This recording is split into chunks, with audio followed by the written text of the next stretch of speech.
అన్న ఒక్క నామము పలికిన కారణము చేత సమస్త శుభములు కలుగుతాయి. సదాశివోం, ఆయనంతా ఎల్లప్పుడూ ప్రశాంతముగా ఉండి మంగళములు చేసేటటువంటి వాడు లోకమునందు కానరాడు. అంత గొప్ప దైవస్వరూపం, అంతటి శాంతమూర్తి.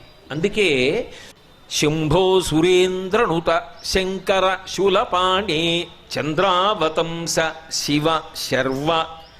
శర్వ అన్న నామం చేత ఆయనని కీర్తించినప్పుడు ఈ సమస్తమైనటువంటి భూమి అధిదేవతాస్వరూపంగా ఉంటాడు. శివుణ్ణి ద్వేషించిన వాడికి శుభములు రమ్మంటే ఎక్కడి నుంచి వస్తాయి? కర్పూర గౌరం కరుణావతారం సంసారసారం భుజగేంద్రహారం. కర్పూర గౌరం కరుణావతారం సంసారసారం భుజగేంద్రహారం సదా వసంత